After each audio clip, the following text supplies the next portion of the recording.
আসসালামু আলাইকুম প্রিয় দর্শক, আপনাদের সকলের প্রতি কৃতজ্ঞতা জানিয়ে আমার আজকের আলোচনা শুরু করছি। কৃতজ্ঞতা এই কারণে, আপনারা নিশ্চয়ই খেয়াল করেছেন গত কদিন আমি আসলে কোনো কন্টেন্ট করিনি, আপনাদের সামনেও আসিনি মানে আসতে পারিনি। আমি শারীরিকভাবে খুবই অসুস্থ ছিলাম, এখনো কিছুটা আছি, সম্পূর্ণ ভালো হয়েছে বলা যাবে না, কথা বলার পর্যায়ে এসেছি আর কি। এবং আমার ধারণা এত দ্রুত যে আমি ভালো হয়েছি এই জন্য আপনাদের শুভকামনা আমার জন্য কাজ করেছে।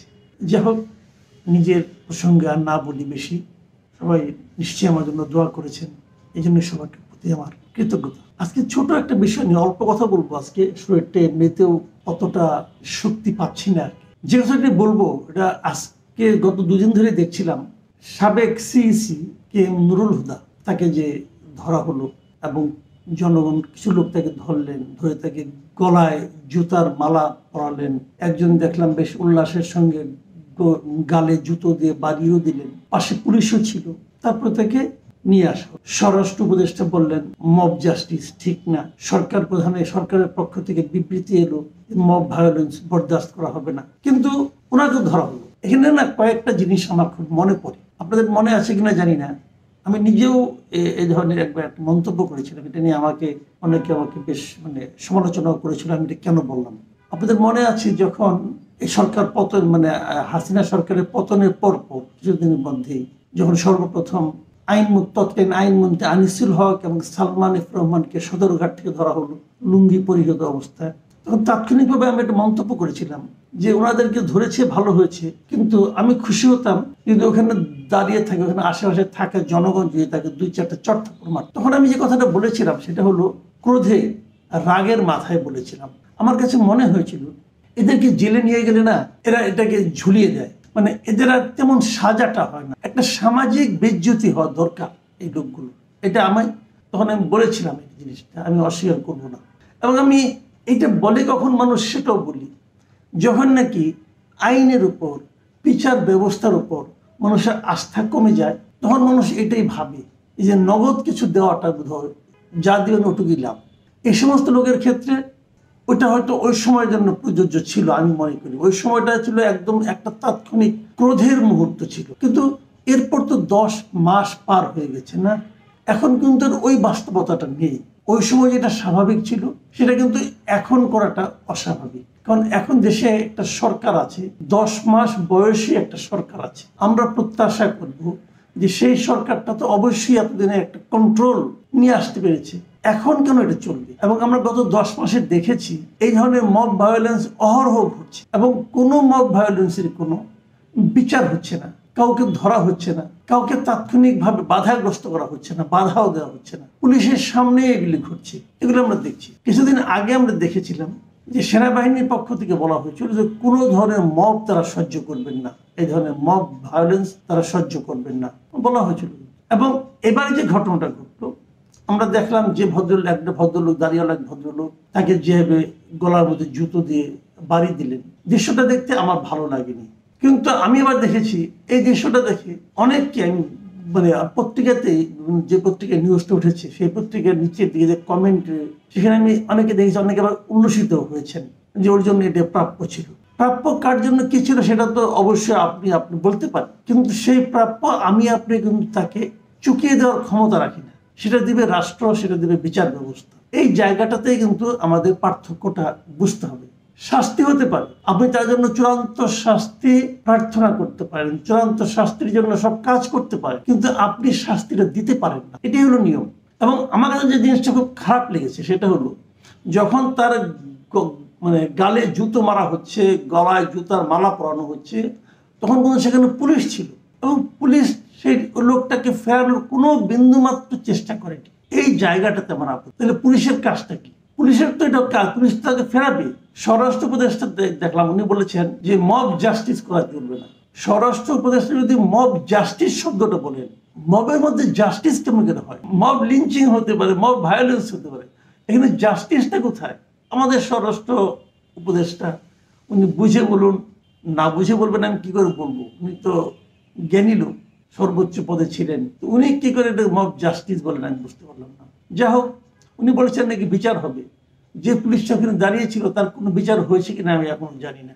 বলা হয়েছে দায়ী ব্যক্তিদেরকে গ্রেপ্তার করা হবে। আমি যদ্দূর শুনেছি একজনকে গ্রেপ্তার করা হয়েছে, এবং সেটাও কিন্তু যে আর্মি গ্রেপ্তার করেছে, সেনাবাহিনী তাকে গ্রেপ্তার করে নিয়ে এসে ওই জায়গাটা বরং সেনাবাহিনী অগ্রসর হয়ে আছে, যেমন তারা বলেছে এই ধরনের মব লিঞ্চিং তারা বরদাস্ত করবে না। এটুকু একটা পজিটিভ দিক। কিন্তু যে পয়েন্টটা আমি আজকে আলোচনা করতে চাচ্ছি, এগুলো তো একটা ঘটনা, এটা বেশ দুদিন আগের ঘটনা। যে জায়গাটা নিয়ে আজকে আমি আলোচনা করতে চাই সেটা হলো যে এই যে এত কিছু হলো KM নুরুল হুদার ক্ষেত্রে, ওনাকে আদালতে নেওয়া হলো, এরপরেও ওনার মধ্যে কি সে আত্ম অনুশোচনাটা দেখা গেল? ভেবে দেখুন, উনি আদালতে যে কি বললেন। আদালত যখন ওনাকে জিজ্ঞাসা করা হলো যে আপনি যে শপথ নিয়েছিলেন, যে আপনি একটা দায়িত্ব পেয়েছেন, একটা সাংবিধানিক দায়িত্ব, আপনি শপথ নেওয়ার পর সেই শপথটাকে আপনি মানে যথাযথভাবে পালন করতে পেরেছিলেন, আপনি কি শপথ ভঙ্গ করেন নাই? উনি কি জবাব দিলেন শুনুন ওনার জবাবটা। উনি বললেন যে আমি কোনো শপথ ভঙ্গ করিনি। তারপর উনি অন্য অন্য কাহিনী বললেন। একজন নির্বাচন কমিশনার শপথ নেন কি হিসাবে? উনি নির্বাচনটাকে যথাযথভাবে অনুষ্ঠান করবেন। তো ওনারা বলে কি নির্বাচনটা যথাযথভাবে হয়েছিল? হয়নি তো। এই জন্য না পারাটা, উনি যে পারলেন না, উনি কারণ দেখিয়েছেন। এটা আমার কাছে একা না, 4 জন নির্বাচন কমিশনার থাকে।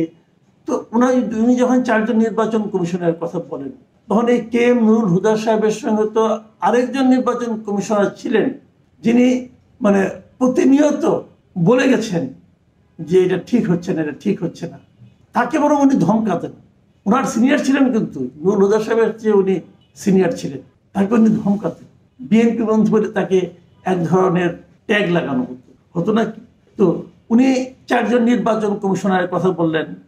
তারপরে 17 কর্মকর্তা এই নির্বাচন কমিশনের তত্ত্বাবধানে কীভাবে কাজ করে তাদের কথা বললেন। এই অনেক কাহিনী বললেন যে এরা সবাই মিলে যদি করে আমি একা কি করব। মানে এই যে অজুহাত দেওয়ার যে একটা প্রবণতা, এই প্রবণতা দিয়ে কি উনি শপথ ভঙ্গ না করার কথাটা প্রমাণ করতে পারেন? উনি তো এতদিনে তো আত্মোপলব্ধি হওয়া উচিত ছিল যে ওনারা বলে এমন একটা নির্বাচন হয়েছে যে নির্বাচন বাংলাদেশের ইতিহাসে কখনো হয়নি। সেটা হলো আগের রাতে ভোট হয়ে গেছে, যেটা নিয়ে লোকে মুখে মুখে বলে নিশিরাতের ভোট। এমন ভয়ঙ্কর নির্বাচন খেলে বাংলাদেশে না, পৃথিবীর কোথাও হয়নি। জাপানের এক সময় রাষ্ট্রদূত বলেছিল না, যে যখন শুনেছেন যে এখানে আগের রাত্রে ভোট হয়ে যায়, উনি কিন্তু বলেছিলেন, তাই না? তো তারপরেও কিন্তু উনি সেটা স্বীকার করলেন না। আমি খালি এই জায়গাটাতে আমি অবাক হয়েছি যে ওনার বয়স হয়ে গেছে। ওনার উকিলও বলেছেন ওনার বয়স 77। যদি ওনার বয়স হয়ে গেছে, এই বয়সে এসে তো মানুষের মধ্যে একটু আত্মগ্লানি কাজ করা উচিত ছিল, কিন্তু ওনার মধ্যে সেই গ্লানিটা কাজ করেনি। উনি এখনো জাস্টিফাই করার চেষ্টা করছেন যে উনি কাজটা ঠিকই করেছেন। যদিও আমি আগেও বলেছি ওনাকে জুতা মারাটা আমি পছন্দ করিনি, গলায় জুতা মালা দেওয়াটাও আমি পছন্দ করিনি, কিন্তু তারপর আমি বিস্ময়ের সঙ্গে লক্ষ্য করি এই জুতা পেটা হওয়ার পরেও ওনার আত্ম উপলব্ধি কেন হচ্ছে না? কেন উনি বলছেন না? কেন উনি সরি হচ্ছেন না? কেন হচ্ছেন না? এটা আমার কাছে মানে আমি ঠিক বুঝতেই পারি না যে এটা কিভাবে সম্ভব। তারপরে সেখানে আদালত কিন্তু ওনাকে জিজ্ঞাসা করেছিলেন যে একটা নির্বাচনের শিডিউল যখন ঘোষণা করা হয়, সেই শিডিউল ঘোষণা করার পর তাহলে নির্বাচন কমিশনের কাজটা কি? উনি আবার ঘুরে ঘুরে একই কথা বললেন যে এটা হলো বিভিন্ন রিটার্নিং অফিসার যারা থাকে তারা যখন নির্বাচনের একটা গ্যাজেট ঘোষণা করে তখন নাকি নির্বাচন কমিশনের আর কিছু করার থাকে না। মানে এখানে আরেকটা অজুহাত দিলেন উনি, কেন করার থাকবে না? উনি যে কোনো সময় নির্বাচনকে বাতিল করে যেতে পারতেন, উনি বাতিল করেছেন? করেননি তো। তাহলে মানে আমার কাছে যে জিনিসটা লাগছে খারাপ, সেই জিনিসটা হলো কি, একটা মানুষ বয়স্ক হয়েছে, একটা অন্যায় উনি করেছেন, তখন না হয় বুঝলাম যে তখন উনি চাপ করে করেছেন, ভয় পেয়ে করেছেন, সব বুঝলাম। কিন্তু এখন তো সেই ভয়টা, এখন তো এখন সে তো ধরা পড়ে গেছেন রে ভাই, আপনি তো জেলে যাচ্ছেন।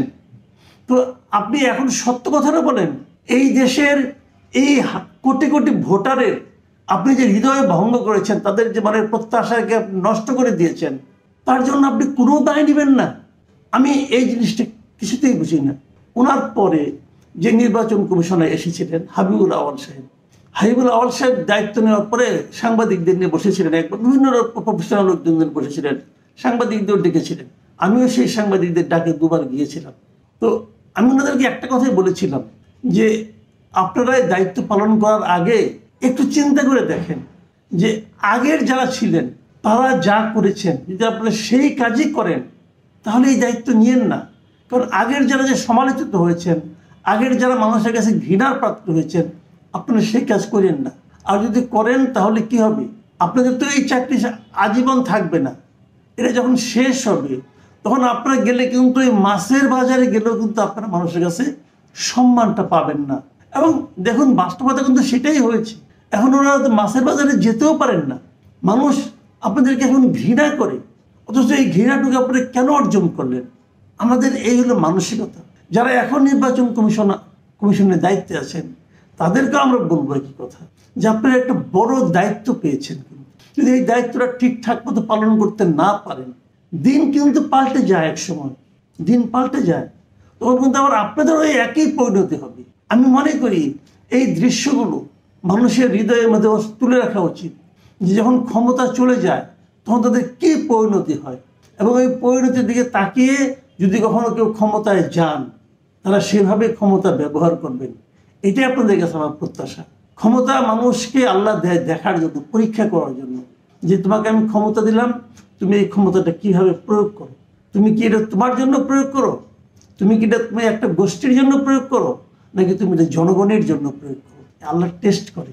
সেই পরীক্ষা যদি উত্তীর্ণ হতে না পারেন তাহলে এই মানুষের কাছে অপমানিত হবেন, আল্লাহর কাছে তো হবেনি। আর বিচারে আপনার যে কি হবে জানি না। এই শেষ বয়সে জেলখানায় যাচ্ছেন। প্রিয় দর্শক, এখন এ পর্যন্তই। আগে বলেছি আমি আসলে এখন অসুস্থ, অত মানে ডিটেল অত গুছিয়ে হয়তো বলতে পারলাম না। তারপরেও আমি ভাবলাম যে দর্শকদের সঙ্গে বেশি দিন বিচ্ছিন্ন থাকা ঠিক না।